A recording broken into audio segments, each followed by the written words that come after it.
So here we are, part 5, the college years.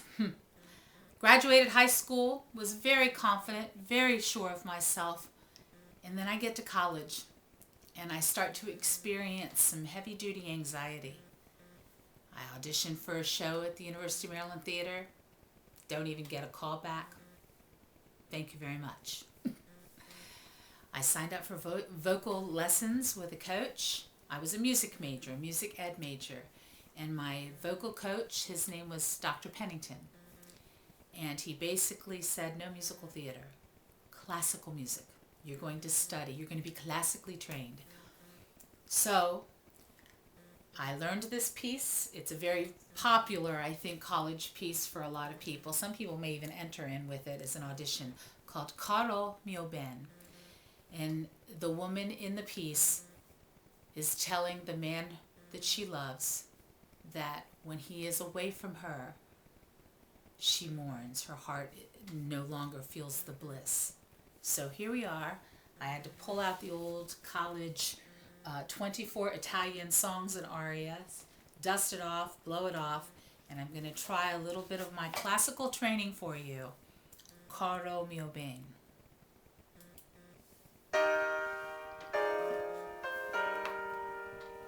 Forgive me for using my music.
That was college.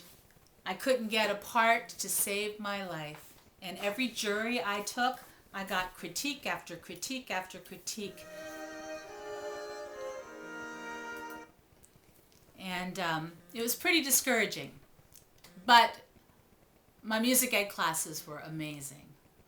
My University of Maryland chorale, Dr. Folstrom, was super. He was very encouraging, very supportive, and that basically kept me going.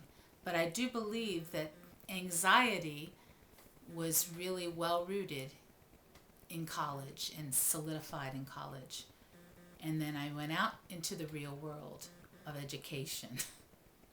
So anyway, that was a college performance of mine a long time ago in the 1980s. I did some community college auditions, though, for community theater. And I did get lucky. I was in some straight shows. I played a part in the Great Cross Country Race, which was the race between the tortoise and the hare. It wasn't a musical, but I got to play the part of a little girl who was chasing her dog watching the great race between the tortoise and the hare. And my entire dialogue was made up of gobbledygook. And then I also got to perform in a production called Under the Yum Yum Tree. And it was a straight show about a man and a woman trying to live platonically. And boy, did I get quite an education being a part of that production. Lots of funny stuff going on backstage, people mooning me behind the curtain, trying to make sure that I don't break character. One night they poured, instead of iced tea into one of the liquor bottles that we were using on stage, they actually poured grain alcohol, real stuff. And I was not a drinker then.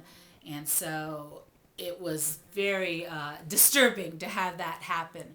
But the funniest thing that came out of that production was the press release had a picture of me in a very, a teddy. It was very, not too revealing. It was very classically done.